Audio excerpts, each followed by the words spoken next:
Hello दोस्तों, welcome to Siddhi Punjab related current affairs की discussion 'ਚ ਤੁਹਾਡਾ ਫਿਰ ਤੋਂ ਬਹੁਤ-ਬਹੁਤ ਸਵਾਗਤ ਹੈ। ਅੱਜ ਆਪਾਂ 28 ਤੋਂ ਲੈ ਕੇ 29 ਦੇ ਜਿਹੜੇ ਕਰੰਟ ਅਫੇਅਰਸ ਹੈ ਉਹ ਆਪਾਂ ਡਿਸਕਸ ਕਰ ਲਵਾਂਗੇ। ਲੈਟਸ ਸੀ ਪਹਿਲਾਂ ਕੰਟੈਂਟਸ ਦੇਖ ਲੈਂਦੇ ਹਾਂ ਆਪਾਂ ਜਿਹੜੇ ਅੱਜ ਤੇ ਆਪਾਂ ਡਿਸਕਸ ਕਰਨੇ ਆ। Just give me a minute, ਥੋੜਾ ਇਸ਼ੂ ਹੋ ਰਿਹਾ ਹੈ ਇੱਥੇ। ਯਾ ਰਾਈਟ, ਸੋ ਲੈਟਸ ਸੀ ਇਹ ਵਾਲੇ ਕੰਟੈਂਟਸ ਹੈ ਜਿਹੜੇ ਅੱਜ ਆਪਾਂ ਡਿਸਕਸ ਕਰਾਂਗੇ। Use fertilisers judicially, PAU experts, Punjab agricultural university ਦੇ ਬਾਰੇ ਦੇਖ ਲਾਂਗੇ। ਬਹੁਤ ਪੰਜਾਬ ਦੇ ਪਰਸਪੈਕਟਿਵ ਤੋਂ ਇੰਪੋਰਟੈਂਟ ਹੈ। ਫਰਟੀਲਾਈਜ਼ਰਸ ਰਿਲੇਟਿਡ ਕਿਆ ਕਿਆ ਇਹਨਾਂ ਨੇ ਦੇਖ ਲਵਾਂਗੇ। Right, maternal education related to under 5 deaths, lower under 5 deaths a study. So society part ਤੋਂ ਇਹ ਇੰਪੋਰਟੈਂਟ ਹੈ। ਮਦਰ ਐਂਡ ਚਾਈਲਡ ਡੈਥ ਨਾਲ ਰਿਲੇਟਿਡ ਇਹਦੇ ਬਾਰੇ ਡਿਟੇਲ 'ਚ ਦੇਖਾਂਗੇ।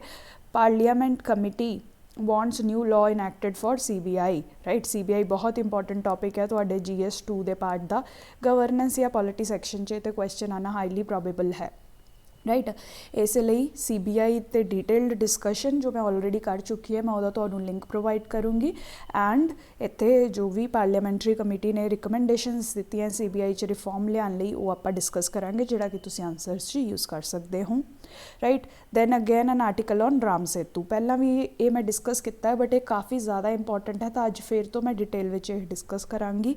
Right, ISRO's launch vehicle Mark 3 successfully injects 36 satellites. ਦੇਖੋ, ਲਾਂਚ ਵਹੀਕਲ ਬਹੁਤ ਹੀ ਇੰਪੋਰਟੈਂਟ ਹੈ, ਬਾਰੀ ਬਾਰੀ ਨਿਊਜ਼ 'ਚ ਆਉਂਦੇ ਰਹਿੰਦੇ ਹੈ, PSLV GSLV ਵਗੈਰਾ। ਤਾਂ ਮੈਂ ਅੱਜ ਇਹਨਾਂ 'ਤੇ ਡਿਟੇਲ ਡਿਸਕਸ਼ਨ ਕਰੂੰਗੀ ਤਾਂ ਕਿ ਤੁਹਾਡੀ ਸਾਰੀ ਕਨਫਿਊਜ਼ਨਸ ਦੂਰ ਹੋ ਜਾਣ, ਸਾਰਾ ਤੁਹਾਨੂੰ ਲਾਂਚ ਵਹੀਕਲਸ ਬਾਰੇ ਡਿਟੇਲ 'ਚ ਇਨਫੋਰਮੇਸ਼ਨ ਮਿਲ ਜਾਵੇ। Right, then Air India starts direct flight from Amritsar to UK's Gatwick. ਇਹਦੇ ਬਾਰੇ ਦੇਖ ਲਾਂਗੇ ਬਰੀਫਲੀ, ਜਾਂ ਪ੍ਰੀਲਿਮ ਲਈ ਕੁਐਸਚਨ ਆ ਸਕਦਾ ਤਾਂ ਮੈਂ ਇਹਨੂੰ ਇਨਕਲੂਡ ਕੀਤਾ ਹੈ।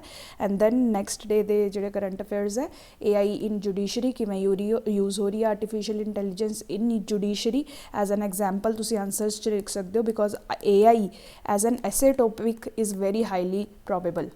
ਠੀਕ ਹੈ, AI ਤੇ ਐਸੇ ਆਉਣਾ ਬਹੁਤ ਹੀ ਜ਼ਿਆਦਾ ਪੋਸੀਬਿਲਿਟੀ ਹੈ। ਤਾਂ ਉਹਦੇ ਲਈ ਤੁਹਾਡੇ ਕੋਲ ਡਾਇਵਰਸੀਫਾਈਡ ਐਗਜ਼ਾਮਪਲਸ ਹੋਣਾ ਕਿ ਕਿਵੇਂ AI ਦੀ ਯੂਟਿਲਿਟੀ ਜਾਂ ਇਸ਼ੂਜ਼ ਹੈ, ਉਹਦੇ ਲਈ ਡਾਇਵਰਸੀਫਾਈਡ ਤੁਹਾਡੇ ਲਈ ਐਗਜ਼ਾਮਪਲਸ ਹੋਣਾ ਬਹੁਤ ਜ਼ਰੂਰੀ ਹੈ। And this example we have seen in judiciary, ਤਾਂ ਇਹਨੂੰ ਲਿਖ ਕੇ ਰੱਖਾਂਗੇ, ਬਹੁਤ ਕੰਮ ਆਏਗੀ। India Africa defence ties. Right, so ਇਹਦੇ ਬਾਰੇ ਵੀ ਆਪਾਂ ਡਿਸਕਸ ਕਰ ਲਵਾਂਗੇ। Let's start with our first topic, that is use fertilizers judicially, PAU experts। ਠੀਕ ਹੈ ਜੀ, ਹੁਣ ਪੰਜਾਬ ਐਗਰੀਕਲਚਰਲ ਯੂਨੀਵਰਸਿਟੀ ਜਿਹੜੀ ਹੈ ਪੰਜਾਬ ਦੀ ਲੀਡਿੰਗ ਯੂਨੀਵਰਸਿਟੀ ਹੈ, ਤੁਹਾਨੂੰ ਪਤਾ ਹੈ। ਰਾਈਟ, ਸਿਰਫ ਹੀ ਐਗਰੀਕਲਚਰਲ ਐਜੂਕੇਸ਼ਨ 'ਚ ਹੀ ਵਰਕ ਨਹੀਂ ਕਰਦੇ ਨੇ, ਐਗਰੀਕਲਚਰਲ ਅਵੇਅਰਨੈਸ 'ਚ, ਕਿਸਾਨਾਂ ਨੂੰ ਮਦਦ ਦੇਣ 'ਚ, ਉਹਨਾਂ ਨੂੰ ਟੈਕਨੋਲੋਜੀ ਨਈ ਟੈਕਨੋ ਹਾਓ ਕ੍ਰੀਏਟ ਕਰਨ 'ਚ ਵੀ ਕਾਫੀ ਰੋਲ ਇਹਨਾਂ ਨੇ ਪਲੇ ਕੀਤਾ ਹੈ। ਤਾਂ ਇਹ ਰੋਲ ਪਲੇ ਕਰਦੇ ਹੋਏ ਇੱਕ ਕਿਸਾਨ ਮੇਲਾਜ਼ ਵੀ ਜਿਹੜੇ ਹੈ ਕੰਡਕਟ ਕਰਦੇ ਰਹਿੰਦੇ ਹੈ from time to time. Farmers ਨਾਲ ਕਨੈਕਟ ਕਰਨ ਲਈ ਰਿਪੀਟਡਲੀ ਕਿਸਾਨ ਮੇਲਾਜ਼ PAU ਦੁਆਰਾ ਹੁੰਦੇ ਰਹਿੰਦੇ ਹੈ।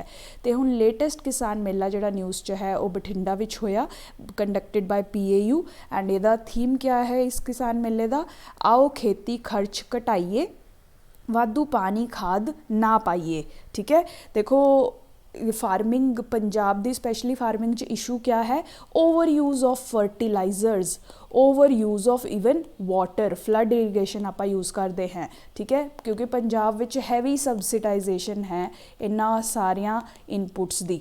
ਰਾਈਟ, ਇਸ ਦੇ ਕਰਕੇ ਐਗਰੀਕਲਚਰ ਵੀ ਸਫਰ ਕਰਦੀ ਹੈ ਪੰਜਾਬ ਦੀ, ਅਤੇ ਫਾਰਮਰ ਦਾ ਖਰਚਾ ਵੀ ਵੱਧਦਾ ਹੈ।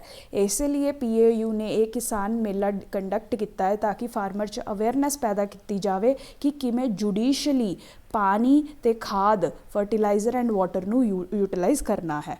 ਰਾਈਟ, ਤਾਂ ਇਹਦੇ ਲਈ ਦੇਖੋ ਕੁਛ ਸੋਲਿਊਸ਼ਨਸ ਹਾਈਲਾਈਟ ਕੀਤੇ ਗਏ ਕਿਸਾਨ ਮੇਲਾ ਵਿੱਚ। ਕਿਸਾਨ ਮੇਲਾ ਵਿੱਚ ਇਹ ਕਿਹਾ ਗਿਆ ਕਿ ਕਿਸਾਨਾਂ ਨੂੰ ਕ੍ਰੌਪ ਡਾਇਵਰਸੀਫਿਕੇਸ਼ਨ ਵੱਲ ਜਾਣਾ ਚਾਹੀਦਾ ਹੈ। ਸਿਰਫ ਵੀਟ ਰਾਈਸ ਕੰਟੀਨਿਊਸਲੀ ਸਾਈਕਲ ਵਿੱਚ ਅਗਰ ਗਰੋ ਕਰਦਾ ਰਹੇਗਾ ਇੱਕ ਕਿਸਾਨ, ਤਾਂ ਉਹਦੀ soil the fertility, soil the conditions, microbiota conditions, water availability सब जो है वो नैगेटिवली इंपैक्ट ਹੁੰਦੀਆਂ ਹੈ। ਇਸੇ ਲਈ ਬੈਟਰ ਹੈ ਕਿ ਡਿਫਰੈਂਟ ਕ੍ਰੌਪਸ ਉਗਾਉਂਦੇ ਰਹਿਣੇ ਚਾਹੀਦੀਆਂ ਹੈ ਜਿਹਦੇ ਨਾਲ ਸੋਇਲ ਦੀ ਫਰਟੀਲਿਟੀ ਜਿਹੜੀ ਹੈ ਇੱਕ ਨਿਊਟਰੀਐਂਟ 'ਚ ਡੈਫੀਸ਼ੀਐਂਟ ਨਾ ਹੋਵੇ, ਰਿਵਾਈਵ ਵੀ ਹੁੰਦੀ ਰਹੇ। ਇਹੋ ਜਿਹੀ ਬਹੁਤ ਸਾਰੀ ਕ੍ਰੌਪਸ ਹੈ ਜੋ ਸੋਇਲ ਨੂੰ ਹੈਲਪ ਕਰਦੀਆਂ ਰਿਵਾਈਟਲਾਈਜ਼ ਹੋਣ 'ਚ। ਇਸੇ ਲਈ ਕ੍ਰੌਪ ਡਾਇਵਰਸੀਫਿਕੇਸ਼ਨ 'ਤੇ ਫੋਕਸ ਕਰਨਾ ਚਾਹੀਦਾ ਹੈ। देन रिकमेंडेशन सेकंड की दी गई कि एग्रो फॉरेस्ट्री जैसे सस्टेनेबल वेज ਨੂੰ यूटिलाइज़ करना चाहिए है। ठीक है, एग्रीकल्चर ਦੇ ਨਾਲ ਤੁਸੀਂ ਫੋਰੈਸਟ ਜਿਹੜੇ ਹੈ ਗਰੋ ਕਰਦੇ ਹੋ, ਇਹਦੇ ਕਾਫੀ ਫਾਇਦੇ ਹੁੰਦੇ ਹੈ। ਸੋਇਲ ਨੂੰ ਫੜ ਕੇ ਰੱਖਦੇ ਨੇ ਟਰੀਜ਼, ਇਹਨਾਂ ਤੋਂ ਡਿੱਗਣ ਵਾਲਾ material acts as manure and there are hundreds of benefits of agroforestry. ਤਾਂ ਉਹ ਵੀ ਕਿਸਾਨਾਂ ਨੂੰ ਪ੍ਰੈਕਟਿਸ ਕਰਨੀ ਚਾਹੀਦੀ ਹੈ। ਆਪਣੇ ਆਪ ਫਰਟੀਲਾਈਜ਼ਰਸ ਵਗੈਰਾ ਦਾ ਯੂਜ਼ ਜਿਹੜਾ ਹੈ ਘੱਟ ਜਾਊਗਾ ਜਦੋਂ ਆਪਾਂ more sustainable healthy agricultural practices use ਕਰਦੇ ਹੈ। ਦੈਨ ਹੋਰਟੀਕਲਚਰ ਅਪਣਾਉਣਾ ਚਾਹੀਦਾ ਹੈ ਜਿਹੜੇ ਕਿ ਰਿਟਰਨਿੰਗ ਹੈ, ਸ਼ਾਰਟ ਪੀਰੀਅਡ ਹੈ ਗਰੋਥ ਦਾ ਕ੍ਰੌਪ ਦਾ, ਅਤੇ अर्निंग इस तो काफ़ी ज़्यादा होंगी है। तो इस तरीके की क्रॉप्स भी इंक्लूड कर सकता है फार्मर आपदे फार्मिंग रूटीन विच, right. Then pulses and millet cultivation, ठीक है जी, जिवें मैं क्या क्रॉप डाइवर्सीफिकेशन च पल्सिस ते मिलट्स किसान नूं इंक्लूड करनियां ही चाहिए क्योंकि ये बहुत ही तुसी कह सकते हो soil friendly, environment friendly, sustainable agriculture वाली क्रॉप्स हैं।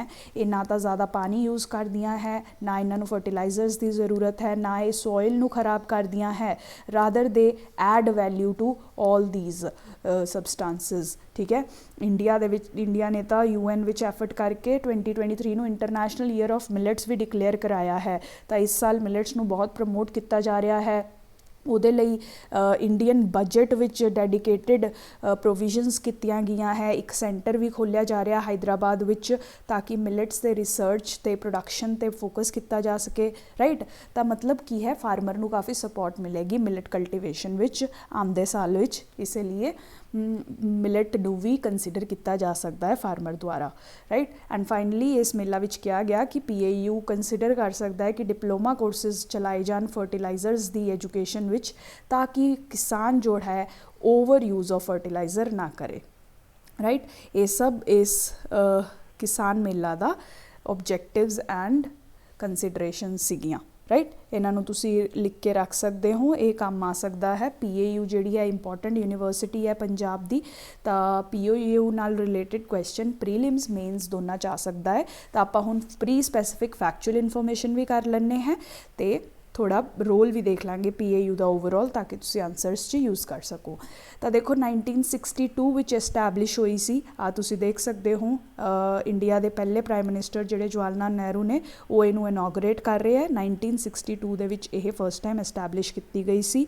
ਇਹ ਇੰਡੀਆ ਦੀ 3rd ਓਲਡੈਸਟ ਐਗਰੀਕਲਚਰਲ ਯੂਨੀਵਰਸਿਟੀ ਹੈ। ਇਸ ਤੋਂ ਪਹਿਲਾਂ ਸਿਰਫ 2 ਇੰਡੀਆ ਵਿੱਚ ਹੋਰ ਐਗਰੀਕਲਚਰਲ ਯੂਨੀਵਰਸਿਟੀਜ਼ ਹੁੰਦੀਆਂ ਸੀ ਜਿਹੜੀਆਂ ਕੀ ਹਨ, Govind Ballabh Bhai Patel university of agriculture and technology Pantnagar, right, and Odisha university of agriculture and technology Bhubaneswar, right. ये 2 यूनिवर्सिटीज़ ये तो पहला हैगियां सी ते 3rd India which agricultural university setup की गई सी, राइट। हुण इस ही यूनिवर्सिटी विचों 1970 विच 2 होर यूनिवर्सिटीज़ क्रिएट होईयां। तुहानूं पता ही है कि पंजाब दी रीऑर्गेनाइजेशन हुई सी 1966 विच, पंजाब विचों हरियाणा ते HP जिहड़े है अलग हो गए सी।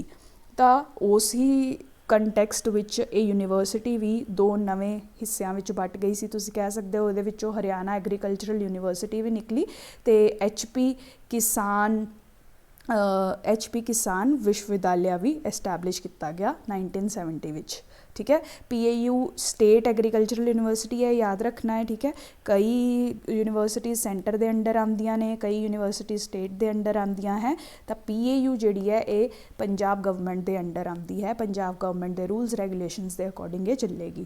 ये याद रखना है, प्रीलिम्स च ते क्वेश्चन आ सकता है, राइट। हुण ब्रॉडली अगर यूनिवर्सिटी का रोल पूछा जाए तुहाडे तो हायर एजुकेशन ते कोई क्वेश्चन आए तो तुसीं PAU की एग्जाम्पल लिख सकते हो। PAU ने ਕਾਫੀ ਸਿਗਨੀਫਿਕੈਂਟ ਰੋਲ ਪੰਜਾਬ ਦੀ ਐਜੂਕੇਸ਼ਨ, ਪੰਜਾਬ ਦੀ ਐਗਰੀਕਲਚਰਲ ਡਿਵੈਲਪਮੈਂਟ ਵਿੱਚ ਪਲੇ ਕੀਤਾ ਹੈ। ਜਿਹੜੀ ਗ੍ਰੀਨ ਰੈਵੋਲਿਊਸ਼ਨ ਹੈ ਉਹਨੂੰ ਪਾਇਨੀਅਰ ਕਰਨ 'ਚ, ਉਹਨੂੰ ਸਟਾਰਟ ਕਰਨ 'ਚ, ਉਹਨੂੰ ਪੁਸ਼ ਕਰਨ 'ਚ ਪੰਜਾਬ ਵਿੱਚ PAU ਦਾ ਕਾਫੀ ਇੰਪੋਰਟੈਂਟ ਰੋਲ ਰਿਹਾ ਹੈ, right. Played a key role in increasing food production in Punjab through green revolution, right. ਇਹਨਾਂ ਨੇ ਲਾਈਵ ਸਟਾਕ ਅਤੇ ਪੋਲਟਰੀ ਸੈਕਟਰ 'ਚ ਵੀ ਕਾਫੀ ਇੰਪਰੂਵਮੈਂਟਸ ਲਿਆਂਦੀਆਂ ਹੈ ਪੰਜਾਬ ਦੇ।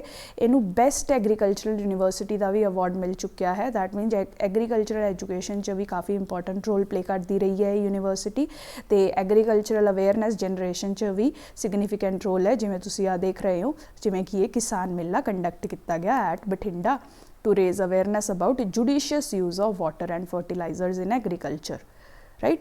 ਇਸ ਤਰੀਕੇ ਨਾਲ ਤੁਸੀਂ ਇਹ ਪੂਰਾ ਆਰਟੀਕਲ ਯੂਟੀਲਾਈਜ਼ ਕਰ ਸਕਦੇ ਹੋ ਆਪਦੇ ਆਨਸਰਸ ਵਿੱਚ। ਲਿਖ ਕੇ ਰੱਖੋ, ਰਿਵਾਈਜ਼ ਕਰਦੇ ਰਹੋਗੇ and you will be able to use them, right. ਹੁਣ ਆ ਬਰੀਫਲੀ ਜੇ ਇੱਕ ਸਟੱਡੀ ਆਈ ਸੀ ਸੋਸਾਇਟੀ ਦੇ ਪਾਰਟ ਵਿੱਚ, ਅਗਰ ਵਿਮਨ ਅਤੇ ਚਾਈਲਡ ਹੈਲਥ 'ਤੇ ਕੋਈ ਕੁਐਸਚਨ ਆਵੇ ਉਸ 'ਚ ਤੁਸੀਂ ਇਹ ਯੂਜ਼ ਕਰ ਸਕਦੇ ਹੋ। According to this study that was published in journal of health and place, according to this journal or this study, it has been found कि अगर maternal education, अगर मदर ਜਿਹੜੀ ਹੈ ਜੇ ਉਹਦੀ ਉਹ ਇੱਕ educated lady ਹੈ, it reduces the child mortality under 5, ਠੀਕ ਹੈ। ਅਗਰ ਪੜ੍ਹੀ ਲਿਖੀ ਮਾਂ ਹੈ ਤਾਂ ਬੱਚਿਆਂ ਦੀ ਡੈਥ ਹੋਣੀ 5 ਸਾਲ ਤੱਕ, ਜਿਹੜੀ ਆਪਾਂ ਬੱਚਿਆਂ ਦੀ ਡੈਥ ਦੇਖਦੇ ਹਾਂ ਇੰਡੀਆ ਵਿੱਚ, ਕਿੰਨੇ ਬੱਚੇ ਮਰ ਰਹੇ ਆ 5 ਸਾਲ ਦੀ ਉਮਰ ਤੱਕ, ਰਾਈਟ, ਉਹ ਜਿਹੜੀ ਹੈ ਘੱਟ ਜਾਂਦੀ ਹੈ, ਰਾਈਟ। ਤਾਂ ਤੁਸੀਂ ਇਹ ਕਹਿ ਸਕਦੇ ਹੋ ਕਿ ਮੈਟਰਨਲ ਐਜੂਕੇਸ਼ਨ ਦਾ, ਮਦਰ ਐਜੂਕੇਸ਼ਨ ਦਾ ਕਾਫੀ ਪੋਜ਼ੀਟਿਵ ਸਾਈਡ ਇਫੈਕਟ ਹੈ, ਬਿਕੋਜ਼ ਦੇ ਨੋ ਕਿ ਬੱਚੇ ਲਈ ਕਿਆ ਸਹੀ ਹੈ ਕਿਆ ਗਲਤ ਹੈ ਨਿਊਟ੍ਰੀਸ਼ਨ ਵਾਈਜ਼ ਜਾਂ ਅਦਰ ਵੇਜ਼ ਵਿੱਚ। ਇਸ ਲਈ they are able to maybe look into better health and nutrition conditions of the child, ਜਿਹਦੀ ਵਜ੍ਹਾ ਤੋਂ ਜਿਹੜੀ ਮੋਰਟੈਲਿਟੀ ਹੈ, ਅੰਡਰ 5 ਮੋਰਟੈਲਿਟੀ ਹੈ, ਉਹ ਘੱਟ ਜਾਂਦੀ ਹੈ, ਠੀਕ ਹੈ। ਤਾਂ ਇਸ ਡਾਟਾ ਨੂੰ ਆਪਾਂ ਯੂਟੀਲਾਈਜ਼ ਕਿਵੇਂ ਕਰਨਾ ਹੈ? Whenever we are talking about maternal education, maternal health ਔਰ ਚਾਈਲਡ ਹੈਲਥ, ਜਦੋਂ ਵੀ ਆਪਾਂ ਇਹਦੀ ਗੱਲ ਕਰ ਰਹੇ ਹਾਂ ਕਿ ਇਹਦੀ ਸੋਲਿਊਸ਼ਨਸ ਕਿਆ ਹੈ ਮੋਰਟੈਲਿਟੀ ਨੂੰ ਰਿਡਿਊਸ ਕਰਨ ਦੇ, ਤਾਂ ਆਪਾਂ ਇੱਕ ਐਗਜ਼ਾਮਪਲ ਇਹਦੀ ਵੀ ਦੇ ਸਕਦੇ ਹਾਂ ਕਿ according to studies increasing maternal education reduces under 5 mortality. So we should focus on making the mothers more educated or aware at least about the health and nutrition needs of the newborn child, right। ਇਸ ਤਰੀਕੇ ਨਾਲ ਛੋਟਾ ਜਿਹਾ data ਹੈ, ਤੁਸੀਂ ਚਾਹੋ ਇਨੋਵੇਟਿਵਲੀ ਇਹਨੂੰ use ਕਰ ਸਕਦੇ ਹੋ। Now, parliamentary committee wants new law enacted for CBI powers, ਠੀਕ ਹੈ ਜੀ। ਦੇਖੋ CBI ਤੇ ਹਮੇਸ਼ਾ ਹੀ ਡਿਬੇਟ ਹੁੰਦੀ ਰਹਿੰਦੀ ਹੈ, CBI ਦੀ ਪਾਵਰਸ, ਪੋਜੀਸ਼ਨਸ ਕਿਸ ਤਰੀਕੇ ਨਾਲ ਵੈਰੀ ਹੋ ਰਹੀਆਂ ਹੈ, ਠੀਕ ਹੈ। ਇਹਦੇ ਬੇਸਿਕਸ ਜਿਹੜੇ ਆ ਸਾਰੇ ਮੈਂ 16 ਜਨਵਰੀ ਦੀ ਡਿਸਕਸ਼ਨ 'ਚ ਬਹੁਤ ਹੀ ਡਿਟੇਲ 'ਚ ਡਿਸਕਸ ਕੀਤੇ ਹੈ। CBI ਕਿਹੜੇ ਲਾਅ ਦੇ ਅੰਡਰ ਫਾਰਮ ਹੋਇਆ ਹੈ, ਇਹਦੀ ਪਾਵਰਸ ਕਿਆ ਹੈ, ਸੈਂਟਰ ਸਟੇਟ ਦੀ ਕਿਆ ਇਕੁਏਸ਼ਨ ਹੈ, ਚੈਲੰਜਸ ਕਿਆ ਹੈ CBI ਦੇ ਵਰਕ ਵਿੱਚ। ਤਾਂ ਤੁਸੀਂ ਪਲੀਜ਼ 16 ਜਨਵਰੀ ਦੀ ਵੀਡੀਓ ਦੇਖੋ, ਮੈਂ ਇੱਥੇ ਲਿੰਕ ਕਰ ਦੂੰਗੀ, ਬਹੁਤ ਇੰਪੋਰਟੈਂਟ ਡਿਸਕਸ਼ਨ ਹੋਈ ਆ ਉਹ 'ਤੇ। GS2 ਲਈ ਇਹ ਕਾਫੀ ਇੰਪੋਰਟੈਂਟ ਹੈ ਤੁਹਾਡੇ ਇਹ ਟੌਪਿਕ, ਠੀਕ ਹੈ। ਹੁਣ ਇਹ ਪ੍ਰੈਜ਼ੈਂਟ ਆਰਟੀਕਲ ਵਿੱਚ ਦਿਸ ਇਜ਼ 1, 2 and 3 3 ਰਿਕਮੈਂਡੇਸ਼ਨਸ ਆਈਆਂ ਹੈ। ਪਾਰਲੀਮੈਂਟਰੀ ਕਮੇਟੀ ਨੇ 3 ਰਿਕਮੈਂਡੇਸ਼ਨਸ ਦਿੱਤੀਆਂ ਹੈ to bring about reforms in CBI, ਠੀਕ ਹੈ। CBI 'ਚ ਕਾਫੀ ਇਸ਼ੂਜ਼ ਨੇ, ਉਹਨਾਂ ਨੂੰ ਰੈਕਟੀਫਾਈ ਕਰਨ ਲਈ ਪਹਿਲਾ ਪਾਰਲੀਮੈਂਟਰੀ ਕਮੇਟੀ ਕਹਿੰਦੀ ਹੈ ਕਿ ਸਾਨੂੰ ਇੱਕ ਨਵਾਂ ਲਾਅ ਲੈ ਕੇ ਆਉਣਾ ਚਾਹੀਦਾ ਹੈ। ਕਰੰਟਲੀ ਦੇਖੋ ਕਿਆ ਹੁੰਦਾ ਹੈ, ਜਿਹੜੀ CBI ਹੈ ਉਹ DSP Delhi special police enactment act ਤੋਂ ਆਪਦੀ ਪਾਵਰਸ ਡਿਰਾਈਵ ਕਰਦੀ ਹੈ। ਐਂਡ ਇਹਦੇ ਅਕੋਰਡਿੰਗ ਅਗਰ CBI ਨੇ ਕਿਸੇ ਵੀ ਸਟੇਟ ਵਿੱਚ ਕੋਈ ਕੇਸ ਦੀ ਇਨਵੈਸਟੀਗੇਸ਼ਨ ਕਰਨੀ ਹੈ, then it has to take the consent of the state government. ਮਤਲਬ ਅਗਰ ਪੰਜਾਬ 'ਚ ਆ ਕੇ ਕੋਈ ਕੇਸ ਇਹਨਾਂ ਨੇ ਇਨਵੈਸਟੀਗੇਟ ਕਰਨਾ ਹੈ, ਪੰਜਾਬ ਗਵਰਨਮੈਂਟ ਦੀ ਪਰਮਿਸ਼ਨ ਚਾਹੀਦੀ ਹੈ, ਜਨਰਲ ਕੰਸੈਂਟ ਚਾਹੀਦਾ ਹੈ। ਪਰ ਦੇਖੋ ਇੰਡੀਆ ਵਿੱਚ 9 ਸਟੇਟਸ ਇਹੋ ਜਿਹੀਆਂ ਹੈ ਜਿਨ੍ਹਾਂ ਨੇ CBI ਤੋਂ ਆਪਦਾ ਜਨਰਲ ਕੰਸੈਂਟ ਹਟਾ ਰੱਖਿਆ ਹੈ। That means they will not allow CBI to without permission interfere. ਮਤਲਬ CBI ਨੂੰ ਹਰ ਕੇਸ ਲਈ ਸਾਰਿਆਂ ਤੋਂ ਪਹਿਲਾਂ ਸਟੇਟ ਦੀ ਪਰਮਿਸ਼ਨ ਲੈਣੀ ਹੀ ਲੈਣੀ ਪੈਂਦੀ ਹੈ। ਜਨਰਲ ਕੰਸੈਂਟ ਹੋਣ ਨਾਲ ਉਹਨਾਂ ਨੂੰ ਪਰਮਿਸ਼ਨ ਲੈਣੀ ਨਹੀਂ ਪੈਂਦੀ, they can go and investigate. ਅਗਰ ਕੋਈ ਪਰਟੀਕੂਲਰ ਕੇਸਿਸ 'ਚ they will have to take consent, but ਅਗਰ ਜਨਰਲ ਕੰਸੈਂਟ ਸਟੇਟ ਨੇ ਹਟਾ ਲਿਆ ਹੈ ਤਾਂ every case CBI will have to go through the state government, right.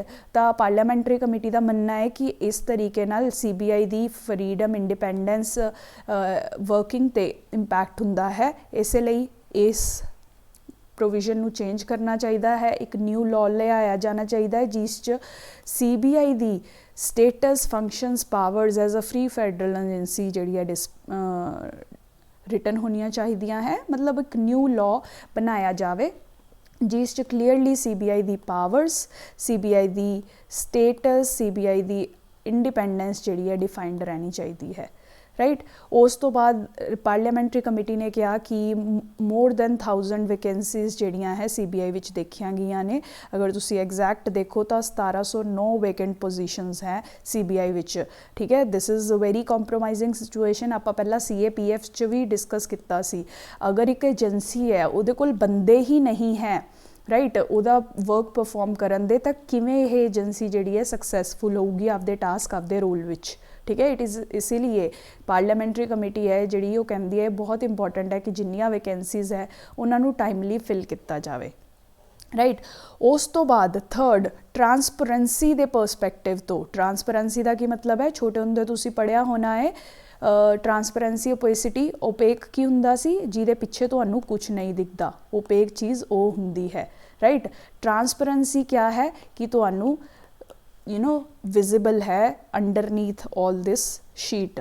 ਤਾਂ ਇਹ ਵੀ ਇਹੀ ਕਹਿ ਰਹੇ ਨੇ ਕਿ CBI ਜਿੰਨੇ ਵੀ ਕੇਸਿਸ ਇਨਵੈਸਟੀਗੇਟ ਕਰਦੀ ਹੈ, ਜਿਨ੍ਹਾਂ 'ਤੇ ਵੀ ਵਰਕ ਕਰਦੀ ਹੈ, ਉਹ ਓਪਨਲੀ ਪਬਲਿਕ ਡੋਮੇਨ ਵਿੱਚ ਪ੍ਰੈਜ਼ੈਂਟ ਹੋਣੇ ਚਾਹੀਦੇ ਹੈ ਤਾਂ ਕਿ ਟਰਾਂਸਪੇਰੈਂਸੀ ਰਵੇ, ਲੋਕ ਜਿਹੜੇ ਹੈ ਦੇਖ ਸਕਣ ਕਿ CBI ਕਿਸ ਤਰੀਕੇ ਨਾਲ ਕਿਸ ਕੇਸ 'ਤੇ ਕੰਮ ਕਰ ਰਹੀ ਹੈ, ਤਾਂ ਕਿ ਲੋਕਾਂ ਦਾ ਟਰਸਟ ਜਿਹੜਾ ਹੈ ਉਹ ਬਣਦਾ ਰਵੇ। Sir, details of all registered case by the CBI, progress in investigation, final outcome should be put in public domain, right. ਇਹ 3 ਰਿਕਮੈਂਡੇਸ਼ਨਸ ਪਾਰਲੀਮੈਂਟਰੀ ਕਮੇਟੀ ਨੇ ਦਿੱਤੀਆਂ ਹੈ। ਤੁਸੀਂ ਪਾਰਲੀਮੈਂਟਰੀ ਕਮੇਟੀ ਰਿਕਮੈਂਡੇਸ਼ਨਸ ਆਪਦੇ ਕੋਲ ਇਹ ਲਿਖੋ, 3 ਆਨਸਰਸ ਵਿੱਚ efficiently use ਕਰ ਸਕਦੇ ਹੋ ਇਹਨੂੰ। this will fetch you more marks, right, using such committee recommendations, ਠੀਕ ਹੈ ਜੀ। fresh PIL seeks national monument tag to Ram Setu, right। Ram Setu ਬਹੁਤ ਜ਼ਿਆਦਾ ਹਾਈਲੀ ਨਿਊਜ਼ 'ਚ ਰਹਿੰਦਾ ਹੈ। now what is Ram Setu? so ਬਹੁਤ ਸਾਰੇ ਬੱਚਿਆਂ ਨੂੰ ਤਾਂ ਆਲਰੇਡੀ ਪਤਾ ਹੋਣਾ because we have discussed, but let me today tell you once more. So ਆਹ ਦੇਖੋ, ਇਸ ਸਾਈਡ 'ਤੇ ਆਪਾਂ ਇੰਡੀਆ ਦੇਖ ਰਹੇ ਹਾਂ। ਇੰਡੀਆ ਦਾ ਸਦਰਨ ਮੋਸਟ ਤੁਸੀਂ ਕਹਿ ਸਕਦੇ ਹੋ ਕਨੈਕਸ਼ਨ ਪੁਆਇੰਟ ਰਾਮੇਸ਼ਵਰਾ ਆਈਲੈਂਡ, ਇਹਨੂੰ ਪੰਬਨ ਆਈਲੈਂਡ ਵੀ ਕਹਿੰਦੇ ਹੈ, ਰਾਈਟ। ਇੱਧਰੋਂ ਆਪਾਂ ਜਿਹੜਾ ਦੇਖ ਰਹੇ ਹਾਂ ਇਹ ਹੈ ਸ਼੍ਰੀਲੰਕਾ ਦਾ ਪਾਰਟ, ਰਾਈਟ, ਬੇਸਿਕਲੀ ਦੀ ਮਨਾਰ ਆਈਲੈਂਡ, ਠੀਕ ਹੈ। ਤਾਂ ਇਹ ਰਾਮੇਸ਼ਵਰ ਜਾਂ ਪੰਬਨ ਆਈਲੈਂਡ ਨੂੰ ਮਨਾਰ ਨਾਲ ਆਈਲੈਂਡ ਨਾਲ ਕਨੈਕਟ ਕਰਨ ਵਾਲਾ ਇੱਕ ਪਾਥਵੇ ਹੈ। ਇਹਨੂੰ ਬੇਸਿਕਲੀ ਰਾਮ ਸੇਤੂ ਕਹਿੰਦੇ ਨੇ, ਜਾਂ ਇਹਨੂੰ ਐਡਮਸ ਬ੍ਰਿਜ ਵੀ ਕਿਹਾ ਜਾਂਦਾ ਹੈ। ਐਡਮ ਜਾਂ ਆਦਮ ਬ੍ਰਿਜ ਵੀ ਕਿਹਾ ਜਾਂਦਾ ਹੈ, ਰਾਈਟ। ਨਾਓ ਦੇਖੋ, ਜਿਹੜਾ ਇਹ ਬ੍ਰਿਜ ਹੈ ਇਹ ਤੁਸੀਂ ਕਹਿ ਸਕਦੇ ਹੋ ਲਾਈਮਸਟੋਨ ਸ਼ੋਲਸ ਦਾ ਬਣਾ ਹੈ, ਜਾਂ ਕੋਰਲਸ ਤੁਸੀਂ ਸਮਝ ਸਕਦੇ ਹੋ, ਉਹਨਾਂ ਦਾ ਇਹ ਬਣਿਆ ਹੋਇਆ ਹੈ, ਰਾਈਟ। ਵੈਸੇ ਤਾਂ ਤੁਸੀਂ ਦੇਖੋ ਕਿ ਸਮੁੰਦਰ ਇੰਨਾ ਡੀਪ ਹੈ ਇਸ ਜਗ੍ਹਾ 'ਤੇ ਕਿ ਤੁਸੀਂ ਸਰਵਾਈਵ ਨਹੀਂ ਕਰ ਸਕਦੇ, ਬਟ ਜਿੱਥੇ ਜਿੱਥੇ ਇਹ ਬ੍ਰਿਜ ਬਣਿਆ ਹੈ ਦਾ ਲੈਂਡ ਇਜ਼ ਵੈਰੀ ਅਪਲਿਫਟਡ, ਕਿਉਂਕਿ ਆਹ ਲਾਈਮਸਟੋਨ ਡਿਪੋਜ਼ਿਟਸ ਦੇ ਕਰਕੇ ਤੁਸੀਂ ਕਹਿ ਸਕਦੇ ਹੋ ਕਿ ਲੈਂਡ ਉੱਤੇ ਆ ਗਈ ਹੈ, ਤੁਸੀਂ ਕਹਿ ਸਕਦੇ ਹੋ। ਮਤਲਬ ਨਹੀਂ ਤਾਂ ਪਾਣੀ 'ਚ ਦੇਖੋ ਪਾਣੀ ਹੀ ਹੋਏਗਾ, ਬਟ ਇੱਥੇ ਤੁਸੀਂ ਕਹਿ ਸਕਦੇ ਹੋ ਲੈਂਡ ਸਟਰਕਚਰ ਪਾਣੀ ਦੇ ਵਿੱਚ ਬਣ ਚੁੱਕਿਆ ਹੈ, ਰਾਈਟ। ਤਾਂ ਮਤਲਬ ਇਹ ਇੰਨਾ ਡੀਪ ਜਗ੍ਹਾ ਹੋਣ ਦੇ ਬਾਵਜੂਦ ਆਦਮੀ ਇਸ 'ਤੇ ਤੁਰ ਸਕਦਾ ਹੈ। ਅਗਰ ਤੁਸੀਂ ਰਾਮ ਸੇਤੂ ਮੂਵੀ ਵੀ ਦੇਖੀ ਹੈ, ਅਕਸ਼ੇ ਕੁਮਾਰ ਦੀ ਨਈ ਮੂਵੀ ਆਈ ਹੈ, ਐਟਲੀਸਟ ਇਹ ਚੀਜ਼ ਉਸ 'ਚ ਸਿੱਖਣ ਵਾਲੀ ਹੈ। ਅਦਰਵਾਈਜ਼ ਤਾਂ it is not very good ਜਾਂ ਕੁਛ ਖਾਸ ਨਹੀਂ ਹੈ, ਲਰਨਿੰਗਸ ਨਹੀਂ ਹੈ, ਬਟ ਇਹ ਚੀਜ਼ ਉਸ 'ਚ ਦੇਖਣ ਵਾਲੀ ਹੈ ਕਿ ਅਦਰਵਾਈਜ਼ ਜਿਹੜਾ ਓਸ਼ੀਅਨ ਹੈ ਤੁਸੀਂ ਸਮਝ ਸਕਦੇ ਹੋ, ਉਹਦੇ ਵਿੱਚੋਂ ਵਿੱਚ ਲਾਈਮਸਟੋਨ ਡਿਪੋਜ਼ਿਟਸ ਕਰਕੇ ਇੱਕ ਪਾਥਵੇ ਬਣ ਚੁੱਕਿਆ ਹੈ ਜਿਹਤੇ ਐਕਚੁਅਲੀ ਹਿਊਮਨ ਵਾਕ ਕਰ ਸਕਦਾ ਹੈ। ਮਤਲਬ ਤੁਸੀਂ ਓਸ਼ਨ ਦੇ ਵਿੱਚ, ਐਗਜ਼ੈਕਟਲੀ ਓਸ਼ਨ ਦੇ ਮਿਡਲ ਵਿੱਚ ਤੁਸੀਂ ਵਾਕ ਕਰ ਸਕਦੇ ਹੋ, ਠੀਕ ਹੈ। ਇਹਨੂੰ ਹੀ ਰਾਮ ਸੇਤੂ ਜਾਂ ਐਡਮਸ ਬ੍ਰਿਜ ਕਿਹਾ ਜਾਂਦਾ ਹੈ। ਇਹ ਕਨੈਕਟ ਕਰਦਾ ਹੈ ਇੰਡੀਆ ਦੇ ਪੰਬਨ ਆਈਲੈਂਡ ਜਾਂ ਰਾਮੇਸ਼ਵਰ ਆਈਲੈਂਡ ਨੂੰ ਵਿਦ ਦੀ ਮਨਾਰ ਆਈਲੈਂਡ ਔਰ south eastern cost of, north western cost of Sri Lanka, ਠੀਕ ਹੈ। ਹੁਣ ਇਹਦਾ ਰਿਲੀਜੀਅਸ ਸਿਗਨੀਫਿਕੈਂਸ ਕਿਆ ਹੈ? ਬਹੁਤ ਸਾਰੇ ਲੋਕਾਂ ਨੇ ਰਾਮਾਇਣ ਦੀ ਕਹਾਣੀ ਸੁਣੀ ਹੀ ਹੋਣੀ ਹੈ। ਜਦ ਰਾਮ ਜੀ ਜਿਹੜੇ ਹੈ ਸੀਤਾ ਨੂੰ ਲੈਣ ਲਈ ਲੰਕਾ ਜਾਂ ਸ਼੍ਰੀਲੰਕਾ ਦੀ ਸਾਈਡ ਜਾ ਰਹੇ ਹੁੰਦੇ ਹੈ ਤਾਂ ਐਡਾ ਵੱਡਾ ਓਸ਼ਨ ਉਹਨਾਂ ਨੂੰ ਕ੍ਰੋਸ ਕਰਨਾ ਪੈਣਾ ਹੈ। ਨਾਓ ਹੁਣ ਇਸ ਓਸ਼ਨ ਨੂੰ ਕਿਵੇਂ ਕ੍ਰੋਸ ਕੀਤਾ ਜਾਵੇ? ਤਾਂ ਅਕੋਰਡਿੰਗ ਟੂ ਹਿੰਦੂ ਮਾਈਥੋਲੋਜੀ ਉਸ ਟਾਈਮ 'ਤੇ ਜਿਹੜੀ ਰਾਮ ਜੀ ਦੀ ਵਾਨਰ ਸੈਨਾ ਸੀ, ਤੁਸੀਂ ਸਾਰੇ ਦੇਖ ਸਕਦੇ ਹੋ ਰਾਈਟ, ਜਿਹੜੀ ਵਾਨਰ ਸੈਨਾ ਸੀ ਇਹਨਾਂ ਨੇ ਇਹ ਬ੍ਰਿਜ ਜਿਹੜਾ ਹੈ, ਇਹ ਪਾਥਵੇ ਜਿਹੜਾ ਹੈ ਕ੍ਰੀਏਟ ਕੀਤਾ ਸੀ। ਇਹ ਇੱਕ ਇੱਕ ਸਟੋਨ ਰਾਮ ਦੇ ਨਾਮ ਨਾਲ ਲਿਖਦੇ ਰਹੇ ਤੇ ਉਹਨੂੰ ਪਾਣੀ ਵਿੱਚ ਸਿੱਟਦੇ ਗਏ ਐਂਡ ਇਸ ਤਰੀਕੇ ਨਾਲ ਇਹ ਪੂਰਾ ਵਾਕੇਬਲ ਬ੍ਰਿਜ ਜਿਹੜਾ ਹੈ ਉਦੋਂ ਇਹਨਾਂ ਨੇ ਤਿਆਰ ਕੀਤਾ ਸੀ ਰਾਈਟ। ਤਾਂ ਇਸੇ ਲਈ ਹਿੰਦੂ ਮਾਈਥੋਲੋਜੀ ਵਿੱਚ ਰਾਮ ਸੇਤੂ ਨੂੰ ਕਾफ़ी ਸਿਗਨੀਫਿਕੈਂਟ ਹਿਸਟੋਰਿਕਲੀ ਮੰਨਿਆ ਜਾਂਦਾ ਹੈ ਰਾਈਟ। ਅਗਰ ਤੁਸੀਂ ਅਬਰਾਮਿਕ ਰਿਲੀਜਨਸ ਦੇ ਬਾਰੇ ਦੇਖਣਾ ਹੋਵੇ ਤਾਂ ਉਹਨਾਂ ਨੂੰ ਵੀ ਇਹ ਲੱਗਦਾ ਹੈ ਕਿ ਜਿਹੜੇ ਆਦਮ ਸੀ, ਫਸਟ ਆਦਮ, ਜਦੋਂ ਉਹਨੂੰ ਹੈਵਨ 'ਚੋਂ ਕੱਢ ਦਿੱਤਾ ਗਿਆ ਸੀ ਤਾਂ ਉਹਨੇ ਇੱਥੇ ਹੀ ਫਸਟ ਟਾਈਮ ਵਾਕ ਕੀਤੀ ਸੀ, ਤਾਂ ਇਸੇ ਲਈ ਇਹਨੂੰ ਐਡਮਸ ਬ੍ਰਿਜ ਵੀ ਕਿਹਾ ਜਾਂਦਾ ਹੈ। ਆਲਦੋ ਇਹ ਸਿਰਫ ਆਪਣੇ ਬ੍ਰਿਟਿਸ਼ ਕਲੋਨੀਅਲ ਰੂਲਰਸ ਦਾ ਵਰਜ਼ਨ ਹੈ, ਜਦੋਂ ਉਹ ਇੰਡੀਆ 'ਤੇ ਰੂਲ ਕਰਦੇ ਸੀ ਉਦੋਂ ਉਹਨਾਂ ਨੇ ਇਹ ਵਰਜ਼ਨ ਬਣਾਇਆ ਸੀ। But this is what Indians believe, Indian mythology supports ਔਰ ਇੰਡੀਅਨ ਮਾਈਥੋਲੋਜੀ ਅਪਹੋਲਡਸ ਰਾਈਟ। ਹੁਣ ਇਹਦਾ ਰਿਲੀਜੀਅਸ ਸਿਗਨੀਫਿਕੈਂਸ ਤਾਂ ਹੈ ਬਟ ਇਹਦਾ ਸਟ੍ਰੈਟੇਜਿਕ ਸਿਗਨੀਫਿਕੈਂਸ ਵੀ ਕਾफ़ੀ ਹੈ right. This is a most important part that you have to understand. देखो इंडिया है, श्रीलंका है, ਹੁਣ क्या ਹੁੰਦਾ ਐਟ ਪ੍ਰੈਜ਼ੈਂਟ, क्या ਹੁੰਦਾ ਹੈ ਜਿੰਨਾ ਵੀ ਸੀਬੌਰਨ ਟ੍ਰੇਡ ਹੈ ਉਹ usually goes from this way right. ਅਗਰ ਇੱਧਰੋਂ ਸਮਝ ਲਓ ਮਿਡਲ ਈਸਟ ਤੋਂ ਕੋਈ ਕੌਨਵੋਏ ਆ ਰਿਹਾ ਹੈ, it will go like this, Sri Lanka the southern cost ਤੋਂ ਜਾਵੇਗਾ ਰਾਈਟ। ਜਿਹੜਾ ਕਰੰਟਲੀ ਇਸ ਵੇ ਤੋਂ ਉਹ ਨਹੀਂ ਜਾ ਸਕਦਾ because this Ram Setu is there. ਇਹ ਅਪਲਿਫਟਡ ਲੈਂਡ ਹੈ, ਜਦੋਂ ਸ਼ਿਪ ਇੱਥੋਂ ਕ੍ਰੋਸ ਕਰੂਗੀ ਤਾਂ ਸ਼ਿਪ ਦੇ ਟੁੱਟਣ ਦੇ ਡੈਮੇਜ ਹੋਣ ਦੇ ਚਾਂਸਿਸ ਹੈ। ਸ਼ਿਪਸ ਨੂੰ ਡੀਪ ਵਾਟਰ ਚਾਹੀਦਾ ਹੁੰਦਾ ਹੈ, ਵਿੱਚ ਲੈਂਡ ਨਹੀਂ ਆਣੀ ਚਾਹੀਦੀ, ਸ਼ਿਪ ਦਾ ਬਾਟਮ ਜਿਹੜਾ ਹੈ ਉਹ ਡਿਸਟਰੋਏ ਹੋ ਜਾਏਗਾ ਰਾਈਟ। ਤਾਂ ਪ੍ਰੈਜ਼ੈਂਟਲੀ ਇਸ ਵੇ ਤੋਂ ਸ਼ਿਪਸ ਜਿਹੜੀਆਂ ਹੈ ਉਹ ਨਹੀਂ ਮੂਵ ਕਰ ਸਕਦੀਆਂ। ਬਟ ਅਗਰ ਇਹ ਰਾਮ ਸੇਤੂ ਨੂੰ ਹਟਾਇਆ ਜਾ ਸਕੇ, ਡਿਸਟਰੋਏ ਕਰ ਦਿੱਤਾ ਜਾ ਸਕੇ ਐਟਲੀਸਟ ਫॉर ਸਮ ਪੋਰਸ਼ਨ, ਠੀਕ ਹੈ, ਐਡਾ ਵੱਡਾ ਰਾਮ ਸੇਤੂ ਹੈ, ਅਗਰ ਕੁਝ ਪੋਰਸ਼ਨ ਅਗਰ ਆਪਾਂ ਇਹਦਾ ਹਟਾ ਦਈਏ ਰਾਈਟ, ਸਮਝ ਲਓ ਇਸ ਤਰੀਕੇ ਨਾਲ, ਤਾਂ ਇਸ ਏਰੀਆ 'ਚੋਂ ਸ਼ਿਪਸ ਜਿਹੜੀਆਂ ਹੈ ਉਹ ਪਾਸ ਕਰ ਪਾਉਣਗੀਆਂ। ਨਾ ਇਹਦਾ ਬੈਨੀਫਿਟ ਕਿਆ ਹੋਊਗਾ that this route is much shorter than the previous route, it will be much cheaper right than the previous route.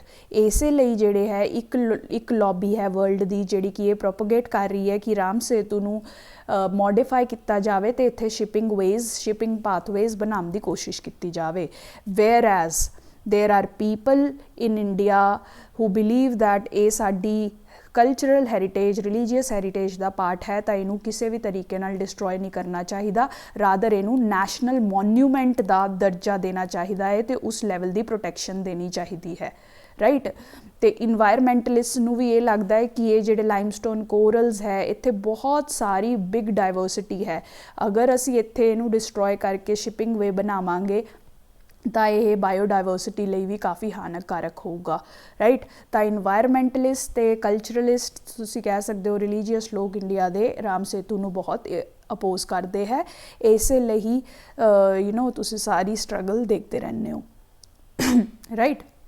ਹੁਣ ਰਾਮ ਸੇਤੂ 'ਤੇ ਡਿਸੀਜਨ ਲੈਣ ਲਈ ਕਿ ਇੱਥੇ ਇਹ ਸ਼ਿਪਿੰਗ ਪਾਥਵੇ ਜਿਹਨੂੰ ਕਿ ਸੇਤੂ ਸਮੁੰਦਰਮ ਪ੍ਰੋਜੈਕਟ ਵੀ ਕਿਹਾ ਜਾਂਦਾ ਹੈ, ਸੇਤੂ ਸਮੁੰਦਰਮ ਪ੍ਰੋਜੈਕਟ ਬਣਨਾ ਚਾਹੀਦਾ ਹੈ ਕਿ ਨਹੀਂ, ਇਹਦੇ ਲਈ ਬਹੁਤ ਹੀ ਜਲਦੀ 1955 ਵਿੱਚ ਹੀ ਕਮੇਟੀ ਐਸਟੈਬਲਿਸ਼ ਕਰ ਦਿੱਤੀ ਗਈ ਥੀ under Ramaswami Mudaliar right, under his chairmanship.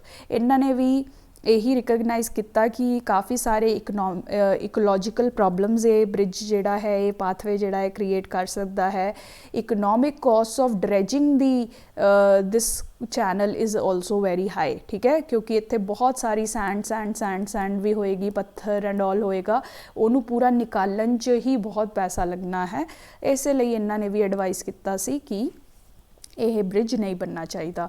ਤੁਸੀਂ ਸਿਰਫ ਮੁਦਲਿਆਰ ਕਮੇਟੀ ਦਾ ਨਾਮ ਯਾਦ ਰੱਖਣਾ ਹੈ, ਆ ਸਕਦਾ ਹੈ ਕਿ what is this committee related to right. Overall ਤੁਸੀਂ ਇਹ ਪੁਆਇੰਟ ਲਿਖ ਕੇ ਰੱਖਣੇ ਹੈ, ਸਟ੍ਰੈਟੇਜਿਕ ਸਿਗਨੀਫਿਕੈਂਸ ਰਾਮ ਸੇਤੂ ਅਤੇ ਸੇਤੂ ਸਮੁੰਦਰਮ ਪ੍ਰੋਜੈਕਟ ਦਾ ਯਾਦ ਰੱਖਣਾ ਬਹੁਤ ਜ਼ਰੂਰੀ ਹੈ। ਗ੍ਰਾਫ 'ਤੇ ਇਹਦੀ ਪੋਜੀਸ਼ਨ ਮੈਪ 'ਤੇ ਇਹਦੀ ਪੋਜੀਸ਼ਨ ਯਾਦ ਰੱਖਣੀ ਹੈ। ਸਾਰੇ ਆਈਲੈਂਡਸ ਦੇਖੋ, ਆਸੇ ਪਾਸੇ ਦੇ ਆਈਲੈਂਡਸ ਵੀ ਦੇਖੋ, ਕੁਐਸਚਨ ਆ ਸਕਦਾ ਹੈ ਪਾਕ ਬੇ ਕਿਆ ਹੁੰਦਾ ਹੈ ਰਾਈਟ, ਗਲਫ ਆਫ ਮਨਾਰ ਕਿਆ ਹੈ, ਉਹ ਸਭ ਵੀ ਦੇਖੋ ਰਾਈਟ। ਇਹ ਸਭ ਇਨਫੋਰਮੇਸ਼ਨ ਤੁਹਾਡੇ ਆਨਸਰ ਕਰਨ 'ਚ ਹੈਲਪ ਆਏਗੀ। Now next very important topic ISRO's launch vehicle. Mark 3 successfully injects. ਤਾਂ ਦੇਖੋ ਇਜ਼ਰੋ ਜਿਹੜੀ ਹੈ ਬਹੁਤ ਹੀ ਪ੍ਰੀਮੀਅਰ ਸਪੇਸ ਏਜੰਸੀ ਹੈ, ਤੁਹਾਨੂੰ ਪਤਾ ਹੀ ਅਸੀਂ ਖੁਦ ਦੀਆਂ ਇੰਨੀਆਂ ਸੈਟੇਲਾਈਟਸ ਲਾਂਚ ਕਰਦੇ ਹਾਂ, ਅਸੀਂ ਫੋਰਨ ਦੇਸ਼ਾਂ ਦੀਆਂ ਵੀ ਸੈਟੇਲਾਈਟਸ ਲਾਂਚ ਕਰਦੇ ਹਾਂ। ਤਾਂ ਕਰੰਟਲੀ ਇੰਡੀਆ ਨੇ UK ਦੀ ਇੱਕ ਕੰਪਨੀ OneWeb ਗਰੁੱਪ ਦੀ 36 ਸੈਟੇਲਾਈਟਸ ਜਿਹੜੀਆਂ ਹੈ ਲਾਂਚ ਕੀਤੀਆਂ ਨੇ। ਰਾਈਟ, ਇਹ ਬਹੁਤ ਹੀ ਮੀਨ ਅਚੀਵਮੈਂਟ ਹੈ। ਇਜ਼ਰੋ ਨੂੰ ਓਬਵੀਅਸਲੀ ਪੈਸਾ ਮਿਲਦਾ ਹੈ ਲਾਂਚਸ ਲਈ, ਰਾਈਟ। ਤਾਂ ਇਹ ਕਾਫੀ ਅੱਛੀ ਡਿਵੈਲਪਮੈਂਟ ਜਿਹੜੀ ਹੈ ਸਾਹਮਣੇ ਆਈ ਹੈ ਇਜ਼ਰੋ ਦੇ। ਅਗਰ ਅਚੀਵਮੈਂਟਸ ਤੁਹਾਡੇ ਤੋਂ ਪੁੱਛਿਆ ਜਾਣ ਤਾਂ ਤੁਸੀਂ ਇਹ ਇੱਕ ਐਗਜ਼ਾਮਪਲ ਯੂਜ਼ ਕਰ ਸਕਦੇ ਹੋ, ਰਾਈਟ। ਹੁਣ ਆਪਣੇ ਲਈ ਇੰਪੋਰਟੈਂਟ ਹੈ ਸਮਝਣਾ what are these launch vehicles, क्या डिफरेंट launch vehicles है। ये बारी बारी न्यूज़ 'ਚ ਆਉਂਦੇ ਰਹਿੰਦੇ ਆ, ਤੁਹਾਨੂੰ ਕਨਫਿਊਜ਼ਨ ਹੁੰਦੀ ਹੋਊ, ਇਸ 'ਤੇ ਕੁਐਸਚਨ ਵੀ ਆ ਸਕਦਾ। ਤਾਂ ਆਪਾਂ ਅੱਜ ਲਾਂਚ ਵਹੀਕਲਸ ਜਿਹੜੇ ਆ ਡਿਟੇਲ ਵਿੱਚ ਡਿਸਕਸ ਕਰਾਂਗੇ, ਠੀਕ ਹੈ ਜੀ। ਹੁਣ ਲਾਂਚ ਵਹੀਕਲ ਹੁੰਦਾ ਕਿਆ ਹੈ? ਦੇਖੋ ਸਪੇਸ ਹੈ ਤੁਹਾਡਾ, ਸਪੇਸ ਵਿੱਚ ਤਾਂ ਇੱਕ ਸੈਟੇਲਾਈਟ ਜਾਂਦੀ ਹੈ, ਰਾਈਟ, ਜੋ ਉਹ ਸਰਕੂਲਰ ਔਰਬਿਟ 'ਚ ਘੁੰਮਦੀ ਰਹਿੰਦੀ ਹੈ ਸਾਰਾ ਟਾਈਮ ਤੇ ਤੁਹਾਨੂੰ ਵਾਈਟਲ ਇਨਫੋਰਮੇਸ਼ਨ ਦਿੰਦੀ ਹੈ, ਰਾਈਟ। ਨਾਓ ਹੁਣ ਇਸ ਸੈਟੇਲਾਈਟ ਨੂੰ ਸਪੇਸ 'ਚ ਭੇਜਣ ਲਈ ਤੁਹਾਨੂੰ ਇੱਕ ਵਾਹਨ ਵੀ ਚਾਹੀਦਾ ਹੈ, ਇੱਕ ਵਹੀਕਲ ਵੀ ਚਾਹੀਦਾ ਹੈ ਜਿਹਦੇ ਉੱਤੇ ਬੈਠ ਕੇ ਇਹ ਜਿਹੜੀ ਹੈ ਲਾਂਚ ਹੋਵੇਗੀ ਇਸ ਔਰਬਿਟ ਵਿੱਚ, ਠੀਕ ਹੈ। ਦੇਖੋ ਇਹਨੇ ਅਰਥ ਦਾ ਪੂਰਾ ਐਟਮੋਸਫੇਅਰ ਪਾਸ ਕਰਨਾ ਹੁੰਦਾ ਹੈ। ਅਰਥ ਦੀ ਗ੍ਰੈਵਿਟੇਸ਼ਨਲ ਪੁੱਲ ਜਿਹੜੀ ਹਰ ਉੱਤੇ ਜਾਣ ਵਾਲੀ ਚੀਜ਼ ਨੂੰ ਖਿੱਚ ਰਹੀ ਹੈ ਉਹਨੂੰ ਵੀ ਮਤਲਬ ਉਹਨੂੰ ਵੀ ਕ੍ਰੋਸ ਕਰਨਾ ਹੁੰਦਾ, ਤੁਸੀਂ ਕਹਿ ਸਕਦੇ ਹੋ। ਐਂਡ ਦੈਨ ਇਹ ਸਪੇਸ ਦੇ ਔਰਬਿਟ ਵਿੱਚ ਇੰਜੈਕਟ ਹੋ ਸਕਦੀ ਹੈ, ਰਾਈਟ। ਇਹ ਸਭ ਕਰਨ ਲਈ ਇੱਕ ਵਹੀਕਲ ਚਾਹੀਦਾ ਹੈ ਸੈਟੇਲਾਈਟ ਨੂੰ, ਜੋ ਇਹਨੂੰ ਬਿਠਾ ਕੇ ਲੈ ਕੇ ਜਾਵੇਗਾ। ਉਸ 'ਚ ਇੰਨਾ ਪ੍ਰੋਪਲਜਨ ਸਿਸਟਮ ਲਗਾਇਆ ਹੋਗਾ ਕਿ ਇਹ ਅਰਥ ਦੇ ਗ੍ਰੈਵਿਟੇਸ਼ਨਲ ਪੁੱਲ ਨੂੰ ਖ਼ਤਮ ਕਰ ਸਕੇ ਐਂਡ ਉੱਪਰ ਸਪੇਸ ਵਿੱਚ ਜਾ ਸਕੇ, ਰਾਈਟ। ਸੋ ਲਾਂਚ ਵਹੀਕਲ ਕਿਆ ਹੁੰਦਾ ਹੈ? Used to carry spacecraft, ਜੋ ਵੀ ਸਪੇਸ 'ਚ ਜਾਣਾ ਚਾਹੁੰਦਾ ਹੈ, ਚਾਹੇ ਸੈਟੇਲਾਈਟਸ ਹੋਣ ਚਾਹੇ ਹਿਊਮਨਸ ਹੋਣ, ਉਹਨਾਂ ਨੂੰ ਲੈ ਕੇ ਜਾਣ ਲਈ ਇਹ ਇੱਕ ਵਹੀਕਲ ਯੂਜ਼ ਹੁੰਦਾ ਹੈ। ਜਿਵੇਂ ਤੁਸੀਂ ਏਰੋਪਲੇਨ ਯੂਜ਼ ਕਰਦੇ ਹੋ, ਰੇਲਵੇਜ਼ ਯੂਜ਼ ਕਰਦੇ ਹੋ, ਟ੍ਰੇਨਸ ਯੂਜ਼ ਕਰਦੇ ਹੋ, ਕਾਰਸ ਯੂਜ਼ ਕਰਦੇ ਹੋ, ਤਾਂ ਸਪੇਸ 'ਚ ਜਾਣ ਲਈ ਲਾਂਚ ਵਹੀਕਲ ਯੂਜ਼ ਹੁੰਦਾ ਹੈ, ਰਾਈਟ। ਤਾਂ ਇਹ ਲਾਂਚ ਵਹੀਕਲਸ ਦੀ ਖਾਸੀਅਤ ਕਿਆ ਹੁੰਦੀ ਹੈ? ਇਹਨਾਂ 'ਚ ਰੌਕਟਸ ਹੁੰਦੇ ਹੈ ਜਿਹੜੇ ਕਿ ਬਹੁਤ ਪਾਵਰਫੁਲ ਪ੍ਰੋਪਲਜਨ ਸਿਸਟਮ 'ਤੇ ਚੱਲਦੇ ਹੈ, ਜਿਹੜੇ ਕਿ ਗ੍ਰੈਵਿਟੇਸ਼ਨਲ ਪੁੱਲ ਨੂੰ ਖ਼ਤਮ ਕਰਨ 'ਤੇ ਜਾਂ ਓਵਰਕਮ ਕਰਨ 'ਚ ਹੈਲਪ ਕਰਦੇ ਹੈ, ਠੀਕ ਹੈ। ਇਹਦੇ ਵਿੱਚ ਸਮਝ ਲਓ ਸੈਟੇਲਾਈਟ ਹੋਊਗੀ, ਇਹਦੇ ਵਿੱਚ ਹਿਊਮਨਸ ਵੀ ਹੋ ਸਕਦੇ ਹੈ, ਰਾਈਟ। ਇਹ ਸਪੇਸ ਵਹੀਕਲ 'ਚ, ਇਸ ਲਾਂਚ ਵਹੀਕਲਸ 'ਚ ਉਹ ਜਾ ਰਹੇ ਹੈ। ਆ ਨੀਚੇ ਫਾਇਰ ਜਾਂ ਤੁਸੀਂ ਕਹੋਗੇ ਪ੍ਰੋਪਲਜਨ ਹੋਊਗੀ, that will take it out of earth's gravitational pull, right. ਹੁਣ ਦੇਖੋ ਇਹ ਵੀ ਕਨਸੈਪਟ ਹੁੰਦਾ ਹੈ ਕਿ ਜਿਹੜਾ ਆਹ ਰੌਕਟ ਹੈ, ਲਾਂਚ ਵਹੀਕਲ ਦਾ ਰੌਕਟ ਹੈ, ਇਹ ਜਿਹੜਾ ਹੈ ਰੀਯੂਜ਼ ਵੀ ਕਰ ਸਕਦੇ ਹੈ। ਦੇਖੋ ਮਤਲਬ ਪ੍ਰੈਜ਼ੈਂਟਲੀ ਕਿਆ ਹੈ, ਇਹ ਇੱਕ ਵਾਰ ਇੱਕ ਸੈਟੇਲਾਈਟ ਨੂੰ ਲਾਂਚ ਕਰਦਾ ਹੈ ਤਾਂ ਇਹ ਡਿਸਟਰੋਏ ਹੋ ਜਾਂਦਾ ਹੈ, ਵਾਪਸ ਆਉਂਦੇ ਹੋਏ ਅਰਥ ਦੇ ਐਟਮੋਸਫੇਅਰ ਨੂੰ ਇਹ ਝੱਲ ਨਹੀਂ ਪਾਉਂਦਾ ਅਤੇ ਇਹ ਕੰਪਲੀਟਲੀ ਡਿਸਟਰੋਏ ਹੋ ਜਾਂਦਾ ਹੈ। ਬਟ ਹੁਣ ਰੀਸੈਂਟਲੀ ਕਿਆ ਟੈਕਨੋਲੋਜੀਕਲ ਪ੍ਰੋਗਰੈਸ ਹੋ ਰਹੀ ਹੈ ਕਿ ਇਸ ਤਰੀਕੇ ਦੇ ਇਹ ਵਹੀਕਲਸ ਜਾਂ ਰੌਕਟਸ ਬਣਾਏ ਜਾਣ ਕਿ ਜਦੋਂ ਇਹ ਅਰਥ ਦੇ ਐਟਮੋਸਫੇਅਰ ਵਿੱਚ ਰੀ-ਐਂਟਰੀ ਕਰਨ ਤਾਂ ਇਹ ਡਿਸਟਰੋਏ ਨਾ ਹੋਣ, ਬਲਕਿ ਉਹਨੂੰ ਸਰਵਾਈਵ ਕਰ ਪਾਉਣ, ਰਾਈਟ। ਤਾਂ ਕਿ ਅਦਰਵਾਈਜ਼ ਤਾਂ ਆਪਣੀ ਦੇਖੋ ਕਾਸਟ ਕਿੰਨੀ ਕੀਮਤ ਲੱਗ ਰਹੀ ਹੈ, ਆਪਾਂ ਇੱਕ ਲਾਂਚ ਵਹੀਕਲ ਇੰਨੀ ਮਿਹਨਤ ਨਾਲ ਬਣਾ ਰਹੇ ਹਾਂ ਅਤੇ ਉਹ ਹਰ ਇੱਕ ਲਾਂਚ ਤੋਂ ਬਾਅਦ ਖ਼ਤਮ ਹੋ ਰਿਹਾ ਹੈ। We do not want them, we want to reuse this launch vehicle again and again.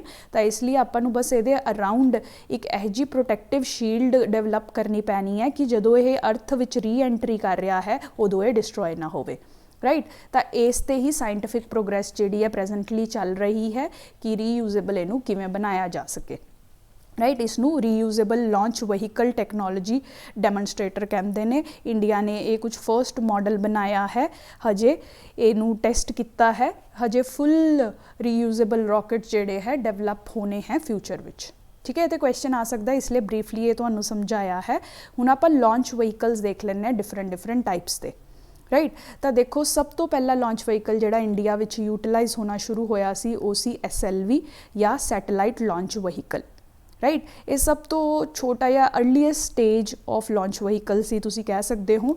4 solid stages ਹੁੰਦੀਆਂ ਸੀ, ਜਿਹੜਾ ਆਪਾਂ ਲਾਂਚ ਵਹੀਕਲ ਕਹਿ ਰਹੇ ਹਾਂ ਇਹਨੂੰ ਚੱਲਣ ਲਈ, ਅੱਗ ਲਾਉਣ ਲਈ ਨੀਚੇ ਫਿਊਲ ਚਾਹੀਦਾ ਹੁੰਦਾ ਹੈ, ਉਹਦੀਆਂ ਹੀ ਤੁਸੀਂ ਕਹਿ ਸਕਦੇ ਹੋ ਸਟੇਜਸ ਹੁੰਦੀਆਂ ਹੈ।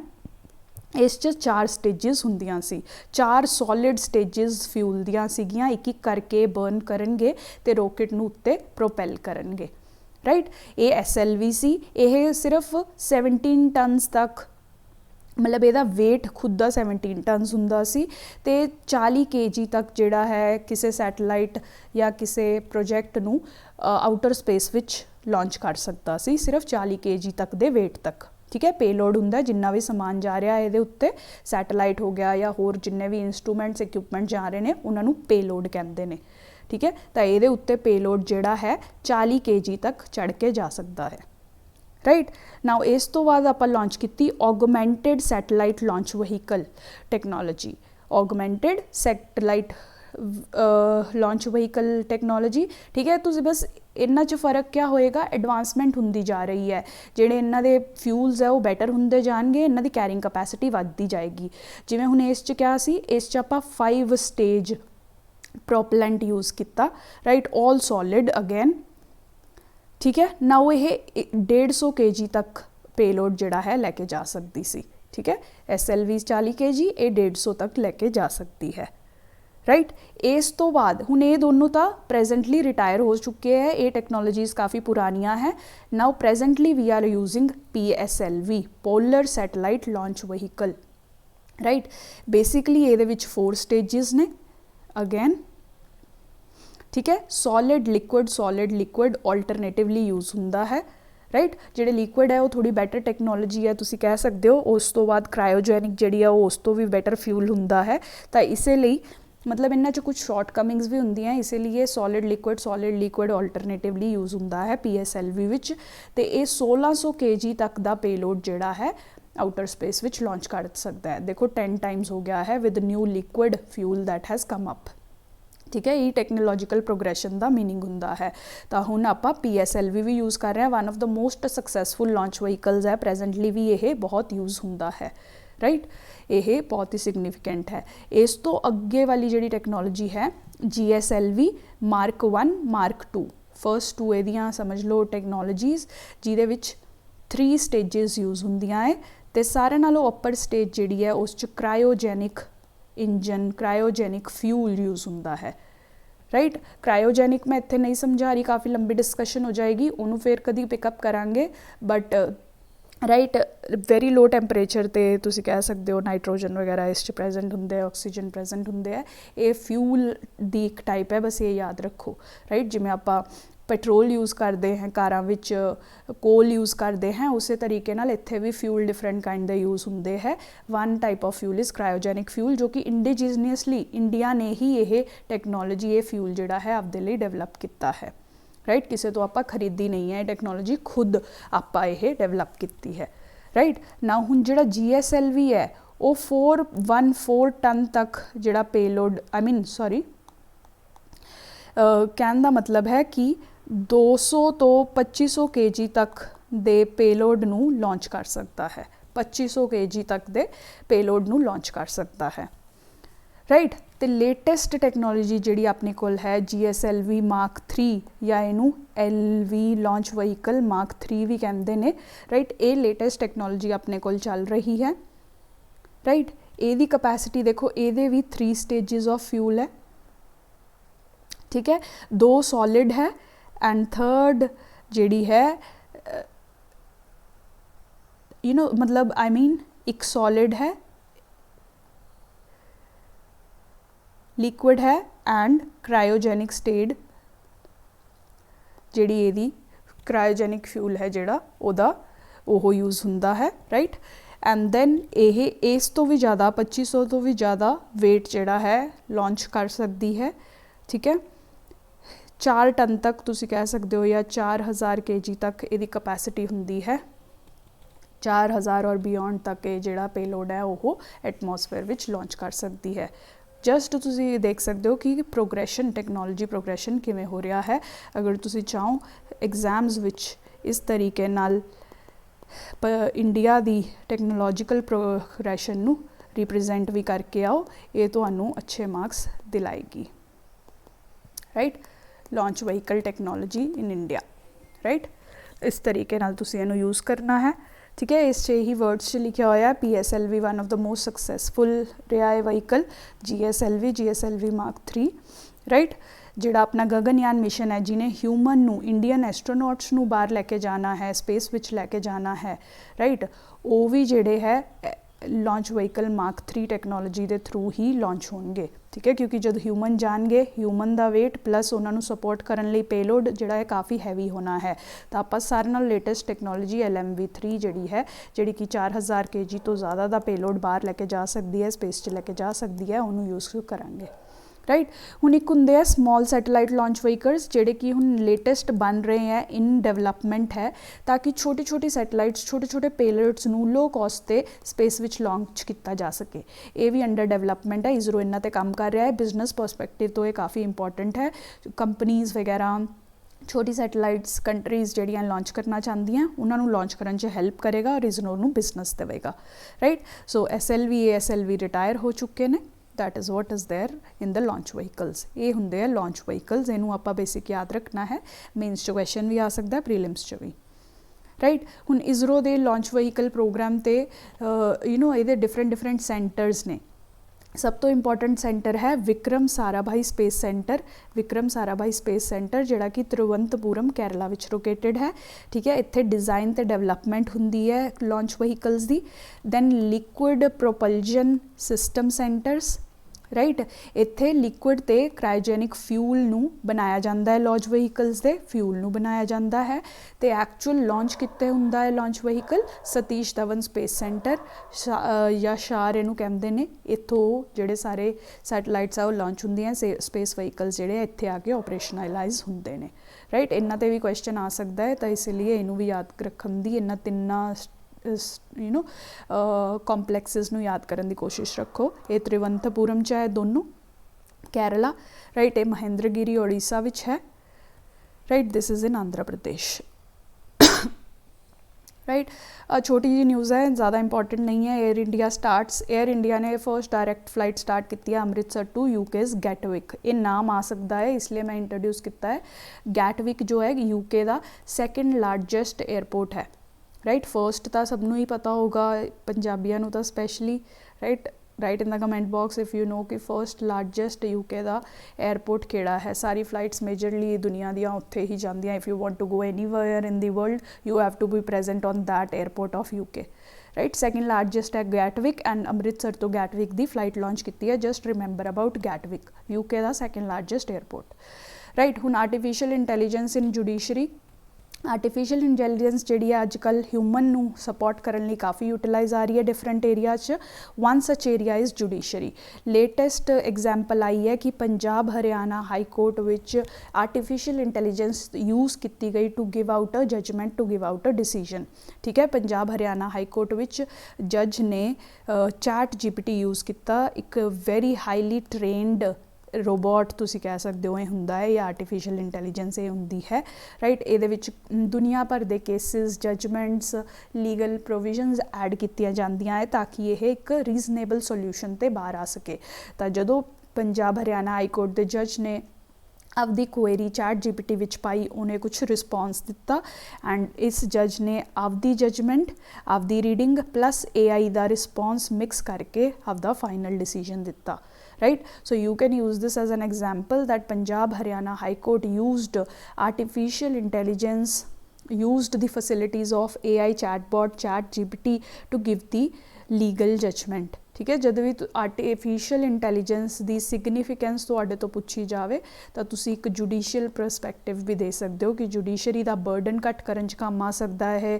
ਆਪਾਂ ਜਿਹੜੇ ਨੋਰਮਲ ਰੈਗੂਲਰ ਕੇਸਿਸ ਹੈ ਉਹਨਾਂ ਨੂੰ ਚੈਟ GPT ਦੇ ਥਰੂ ਵੀ ਸੋਲਵ ਕਰ ਸਕਦੇ ਹਾਂ ਇਸ ਤਰੀਕੇ ਨਾਲ ਫਿਊਚਰ ਵਿੱਚ, ਠੀਕ ਹੈ। ਆਉਣ ਵਾਲੇ ਫਿਊਚਰ ਵਿੱਚ, ਨੋਟ ਜਸਟ ਨਾਓ, ਬਹੁਤ ਟੈਸਟਿੰਗ ਵੀ ਕਰਨੀ ਪੈਣੀ ਹੈ, ਠੀਕ ਹੈ। ਟੈਕਨੋਲੋਜੀ ਦੇ ਕਾਫੀ ਇਸ਼ੂਜ਼ ਵੀ ਹੁੰਦੇ ਹੈ, but this is one other area, promising area that we are witnessing for AI, right?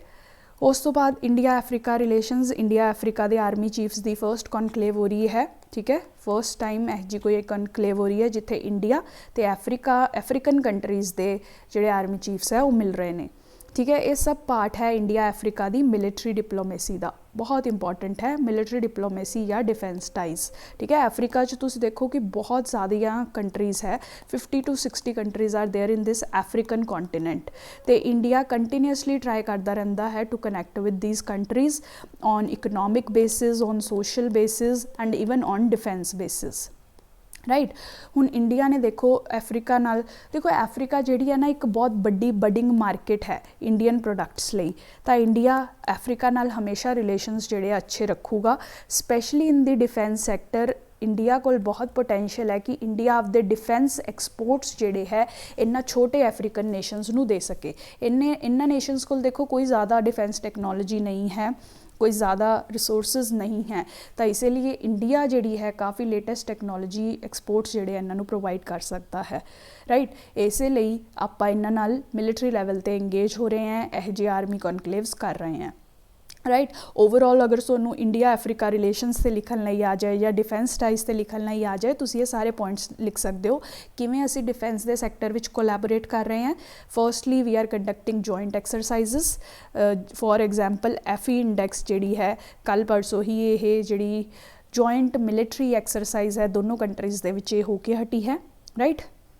Joint एक्सरसाइजिज का पर्पज़ क्या हुंदा है, मैं तुहानूं पहला भी बहुत बार दस्सिया है, टू बिल्ड कैपेसिटी, एक दूसरे तो लर्न करना, एक दूसरे नू देख के एक दूसरे नू सिखाना, राइट, जॉइंटली एक्ट करन च प्रैक्टिस करना, ये सब ये जॉइंट एक्सरसाइजिज का मोटिव हुंदा है। एंड इंडिया अफ्रीका विच भी ये जॉइंट एक्सरसाइजिज हो रही हैं, this is just one example, होर भी बहुत सारी एक्सरसाइजिज च कंट्रीज़ इनवॉल्व रहंदियां ने। सैकेंड, इंडिया हैल्प कर रहा है अफ्रीकन फोर्सिस की कैपेसिटी डेवलपमेंट च, जिवें कि आपां ट्रेनिंग प्रोग्राम्स दे रहे हैं, चाहे काउंटर इंसरजेंसी होवे, पीस कीपिंग होवे, मैरीटाइम सिक्योरिटी होवे, डिफरेंट एरियाज़ विच ड्रोन ऑपरेशंस होन, साइबर वारफेयर होवे, हर एरिया विच we are training the African troops to better manage the security threats that they are facing, ठीक है। कैपेसिटी बिल्डिंग च इंडिया हैल्प कर रहा है, डिफेंस एक्सपोर्ट्स प्रमोट कर रहा है।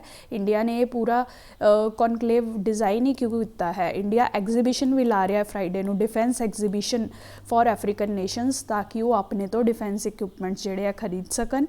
इंडिया नू बिजनेस मिलेगा, अफ्रीका नू सिक्योरिटी मिलेगी, right. And presently first India Africa army chiefs conclave भी चल रहा है, जिहदे अंडर ही आपां ये एग्जीबिशन भी देखांगे, तो डिफेंस एग्जीबिशन भी इंडिया लगांदा रहिंदा है, right. All these points you can use अगर इंडिया अफ्रीका ते क्वेश्चन आवे, जो कि वेरी हाईली प्रॉबेबल है, क्योंकि ये बहुत ही स्ट्रैटेजिकली इंपॉर्टेंट रिलेशनशिप है, बायलैटरल रिलेशनशिप है इंडिया लिए, ठीक है। तो ये क्वेश्चन आना भी हाईली पॉसीबल है। ऑलरेडी PPSC ने अगर तुसी देखो 2021 विच African scramble world history they which question पूछा सी, बहुत ही इंपॉर्टेंट, राइट। हुण इंडिया अफ्रीका रिलेशनस से भी क्वेश्चन आ सकता है, तो ये पॉइंट्स लिख के रखो, right. That is all for today's discussion. Please like, share and subscribe. Hope this video helps. Thank you so much for watching.